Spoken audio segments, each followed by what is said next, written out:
Hello everyone. Some sad story written by Bharat, aka myself. Dear PDF lovers, find the link in the description and have fun. Chapter 11. I'm going nowhere. There was time to fix the hair, but her mood, which was irreparably under repairs, needed fixing first. Tweaking the hair would be a micro increment to her looks, but what could a wig do to a slippery scalp? What could a glow-up contribute to the mind when the mind itself needed a new coat of paint?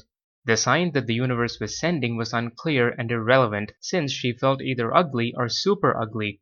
The naughty kids were running as a disorganized group of misfits, bumping into one another, yet carefully sparing the teacher's balance in their busy, turbulent morning run.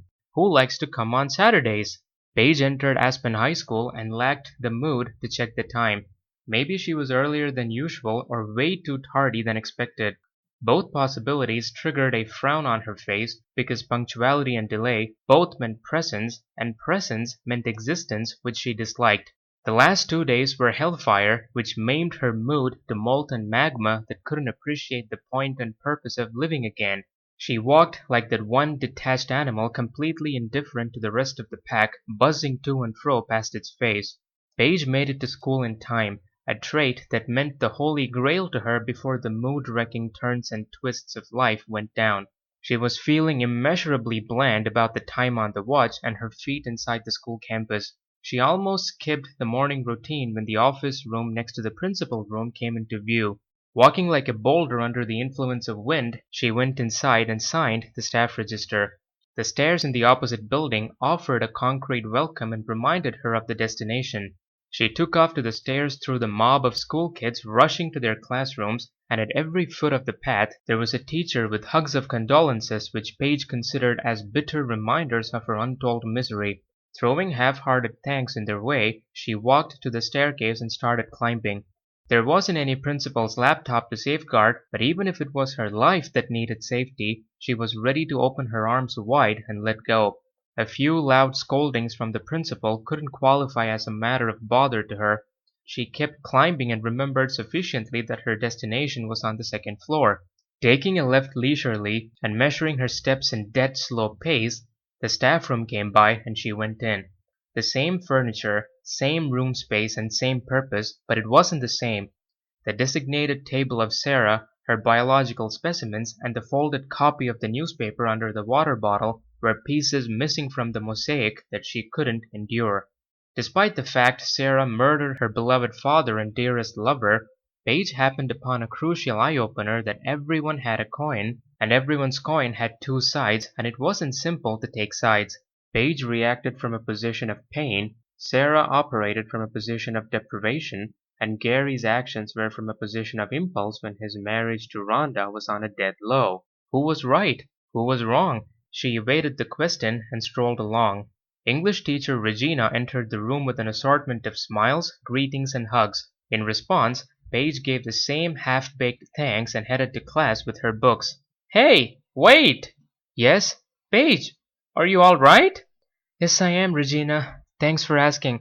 I'm really sorry about everything. I can go for substitution if you like. If you wish to stay here for a while, the principal is fine with your absence. Don't worry. Thanks a lot, but you can only take my class. You can't live my life, which I must, so I better do my own class, which is a lot easier than being me in my own life. What? Good morning, Regina. Hope you're doing well. Regina found that odd, but what could one expect from a soul striving hard and failing at the task of recovering from the deaths of two loved ones, and the accompanied revelation of betrayal from another in 2 days? It was a distressing spree of 3, and Paige did her best to cope. Returning to school itself was a monumental feat, since she could hardly lift her head off the pillow to go through with her chores. Most would call it quits and let go of themselves, spoiling their own image and others who looked up to them. Paige, however, was a teacher to whom tasks had to be tackled before time terminated. She swiftly walked in the corridor and could hear the characteristic noise of her class. Third grade D section, she said to herself and set foot inside. The noise continued like a bunch of bees buzzing with zero regard for the life forms around. Paige continued to walk to her chair without minding the chatter, but something caught her ears, something familiar, loud, and screechy, yet pleasant. You broke my utensil! No, I did not. You stole my thing. Where is my pencil? No, I brought a cute salt shaker. It's missing. I dropped the sugar at home. Tell me where my watch is. I won't. You broke my watch. These may have been mindless complaints of ordinary kids in class, but sounded like honey in a spoon mixed with elixir of heavenly pleasure to Paige. There was a reason. She always began her day by daydreaming about being a busy, preoccupied manager of the household, running the perfect family with a husband and child whose only duties were delaying her duty and then yelling at her for the said delay. The husband would shout about his coffee lacking sugar, while she was busy in the kitchen with utensils, and the kid would complain about a missing pencil exactly when the husband would berate her for not turning the heater on, and in her pursuit to satisfy his order, the kid would scream that its watch was missing, which she would stand on a stool and crouch on her knees to look for, but that's when the husband would utter an ear-shattering cry, causing her to fumble the watch, and the kid would conclude by crying about the watch being broken. Paige was delighted by the typical cacophony and clamor which was a definite source of discomfort before, but now that her depression sat in place of her daydreaming, the noise was a rekindling spark that reminded her of her deepest desires, and that she didn't need a husband and a kid to experience the dream of managing the perfect family. She already was surrounded by that family, be it attending to complaints or catering to cries or handling unfair behavior or confronting overall boisterousness. Everything was supplied in abundance by the gang of 7-year-olds. God closed one door but opened another, she smiled. The door she loved was shut tight, but the windows she hated to open became her beloved portals of light. Among all the things the 2 days brought upon, the most important was a change in perspective. With that smile, she began the day's attendance. Adam, present. Albert, present. Alice, present. Alex, teacher. She came and stood nearby with a sheet of white paper in hand. Paige still hadn't forgotten the leave letter fiasco she had with Alex on Wednesday. Her replies shook her faith in humanity. She nervously asked, "What is the matter?" I wanted to give this letter, teacher. Is it a leave letter? No, teacher, it's an apology for all the leave I took. Why are you giving such a letter? Because I thought you were angry at me for leave taking, and that's why you didn't come to school. Paige couldn't believe herself and had to claw her foot with the nails of the other to certify it was happening for real. Aw, you sweetheart. I took leave for personal reasons. You can take all the leave you want and I won't be angry. Alex hopped away happily with the letter she brought, and Paige resumed the attendance with a wider smile. A pleasure-inducing set of noises, followed by a heartwarming moment during attendance, made her question reality. Amelia, present. Bailey, present. Barrett, present.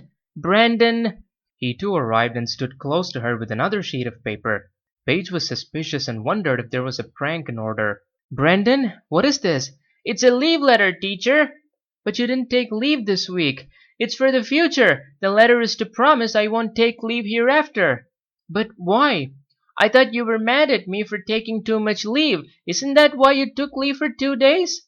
Paige this time had to bite her elbow and even try to lick it and do the impossible, because there was nothing as impossible as what was happening before her.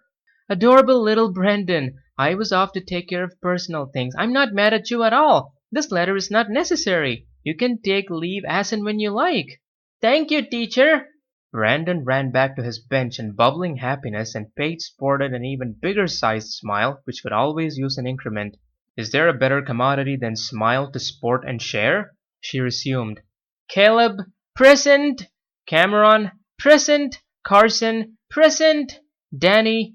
It was his turn to not answer attendance and stand beside her instead. He too possessed the mysterious artifact as the kids who came before him. A sheet of paper, and the look on his face was similar as well. What is it, Danny? I came to give this leave letter. Huh? You weren't absent this week at all. This letter isn't for me, teacher. It's for you. For me? For Thursday and Friday. I wanted to write a leave letter for you so you won't be punished. May I ask what reason you've written for my leave? Teacher, there was a $10 bill I had to split equally, so I let my friend keep it, then me, then him. But he fooled me and stole the bill, so you went to find him and find me back the money. That's why you took leave. Paige wanted to cry, and she almost did, and for the first time that week her tears were for a positive reason and not to wash away stains of pain and traces of torture. Danny, Thank you so much. By the way, I won't be punished for taking leave now and then. Don't worry. We were scared you left us and won't come back. Alex and Brandon said it was because we were taking so much leave. Paige flicked a drop of tear from her eye, held Danny by his shoulders, and said to him, I'm going nowhere. She received her dad's body that evening and made funeral arrangements for Sunday and had a ticket ready for a flight to Willowbury on Monday. Though she failed to see Steve during his final moments and after, her memory of his face from their last moment was a smiling one.